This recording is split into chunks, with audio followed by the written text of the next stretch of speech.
Showbiz Shelly here with the star of the new film Letters to Juliet, Christopher Egan, or Chris, should I say? Yeah, Chris. My mum prefers Christopher, but you can call me Chris. Hello, Chris. How are you? I'm very good. Thank you for having me. You have an excellent radio voice. I like the low voice. I didn't realize how low it is in the film. Yeah, and I mean, people have said I have a great face for radio, so you know. No. It's just the joke of the day, you know. Gotcha. Yeah. So, Chris, you're in this new film, Letters to Juliet, also with Amanda Seyfried. I mean, would you call this one of your first major roles?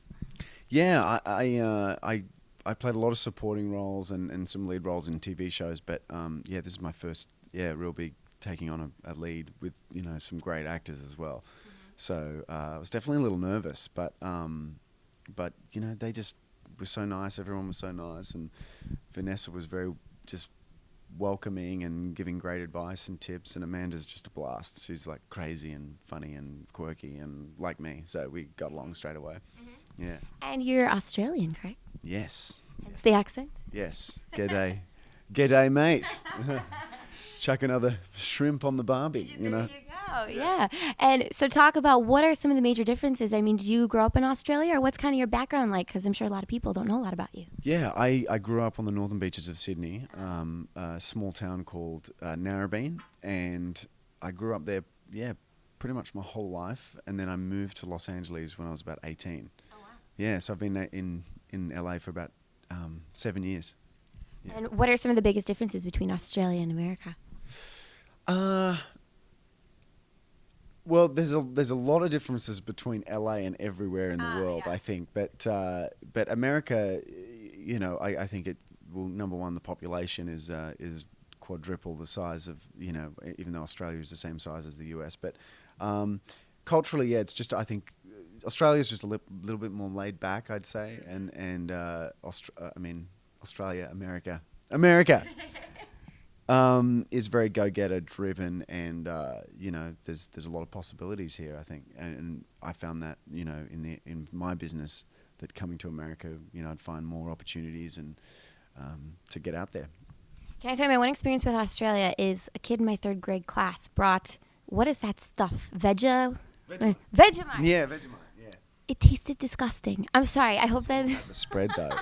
It's all about the spread. Yeah. Like you have to spread it thinly, and the toast has to be toasted just perfectly, and the butter just spread so it's sort of just lightly with the Vegemite. If you cake it on, it doesn't taste nice. He gave me like a spoonful, and I was like, I'm not a fan. You can't just put a spoon in, and it's not Nutella. That's not gonna work. Yeah. No. And so let's talk about your character in the film. You play Charlie, and at the beginning of the film, you're kind of a jerk, a little bit. He is. I had a lot of fun with that. I had a lot of fun, just bringing the jerk out and being quite unpleasant. But I liked that. I liked taking Charlie, and I knew when I read it, I had a fairly good idea of how I wanted to play it. And then when I auditioned for it, I think it just struck a chord with Gary, and that was exactly how he saw it. I like Charlie's journey. I like that he sort of unfolds and becomes a nicer guy as the journey goes on. Mm-hmm. And I think he represents a lot of guys out there that might not believe in sort of romance or true love, so it was fun. And Amanda, as we talked about, you said she's great to work with, right? Yeah, she is. She's, she just doesn't, I think she deserves everything she's doing, and she's really taking off. And for someone in her position, I think she's, just very down to earth, very real, and she loves her job, And of course, this film's all about finding true love and all this. What are your thoughts on love and doing romances? I definitely think I do believe in true love. I don't know, yeah. I think it's out there. I'm a hopeful romantic. Yeah. Well, that's good. And do you enjoy doing these romance kind of films, or is it too gushy for you? What kind of guy are you? Well, this is like the first romantic comedy I've done, and I think I'd take a break from it now. I would hate to be typecast as this romantic lead. I just play Charlie and everything. Yeah. So you think you want to do some action, or what's in your future? Well, one of the movies I'm looking at is actually a very dark psychological thriller. So it's very, very different to this. And I'd like to just keep changing it up a bit, doing something that's completely different from the previous job.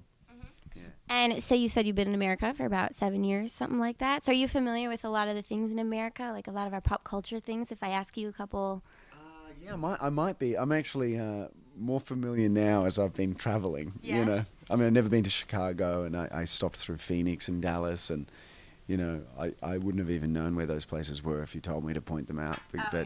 So it was nice. It's been a nice tour to get to see America. What do you think of Chicago, by the way? Love it. Yeah? I think it's actually reminds me of a cleaner New York, Okay. and people are a lot more friendly.